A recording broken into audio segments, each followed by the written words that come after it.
Neeraj diamond league meet के लुसानी चरण का खिताब जीतने वाले पहले भारतीय बन चुके हैं। इसी के साथ वे 7 और 8 सितंबर को ज्यूरिख में डायमंड लीग के फाइनल में भी पहुंच गए हैं। नीरज ये उपलब्धि हासिल करने वाले पहले भारतीय हैं। साथ ही उन्होंने हंगरी के बुडापेस्ट में 2023 में होने वाले वर्ल्ड चैंपियनशिप के लिए भी क्वालिफाई कर लिया है।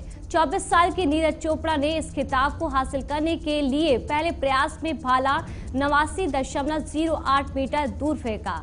ये उनसे करियर का तीसरा सर्वश्रेष्ठ प्रयास है। वे चोट के कारण बर्मिंघम में हुए कॉमनवेल्थ गेम्स में भाग नहीं ले पाए थे। हरियाणा के पानीपत के रहने वाले चोपड़ा डायमंड लीग का कोई खिताब जीतने वाले पहले भारतीय अब बन चुके हैं।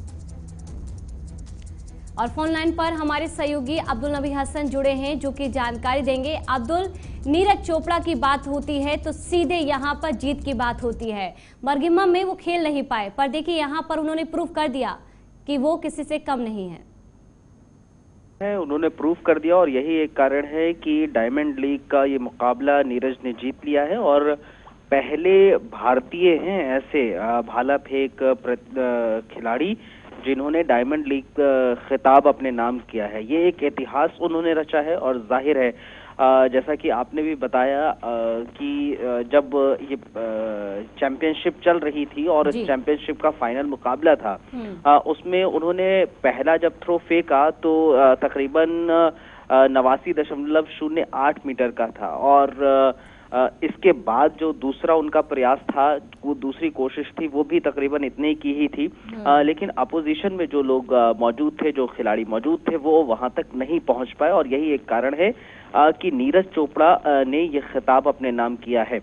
लेकिन देखिए, महत्वपूर्ण दरअसल पूजा ये इसलिए भी है क्योंकि इससे पहले कॉमनवेल्थ गेम्स हो रहे थे और उससे पहले एक टूर्नामेंट हुआ और उस टूर्नामेंट में इंजरी नीरज चोपड़ा को हो रही, जिस कारण वो कॉमनवेल्थ गेम्स में हिस्सा नहीं ले पाए थे। हालांकि हौसला अफजाई अपने खिलाड़ियों की वो करते जरूर नजर आए थे, लेकिन जो उन्होंने कमबैक किया है इंजरी के बाद, वो काबिले तारीफ है। और काबिले तारीफ इस लिहाज से है क्योंकि उन्होंने डायमंड लीग अपने नाम कर ली है और इसके साथ ही वर्ल्ड चैंपियनशिप में भी उन्होंने क्वालिफाई कर लिया है। तो ये एक महत्वपूर्ण जानकारी है जो नीरज से जुड़ी हुई है, क्योंकि वर्ल्ड अगर चैंपियनशिप का हम जिक्र करते हैं तो नीरज के अलावा महज 6 ऐसे एथलीट्स रहे हैं जिन्होंने वर्ल्ड चैंपियनशिप में क्वालिफाई किया है। तो 6 एथलीट्स महज जिन्होंने वर्ल्ड चैंपियनशिप में क्वालिफाई किया है और उसमें नीरज चोपड़ा का भी नाम आना शुमार होना, तो निश्चित तौर पर वो एक जी बिल्कुल, भारत ने भी यहाँ पर संघर्ष किया है और नीरज चोपड़ा ने इस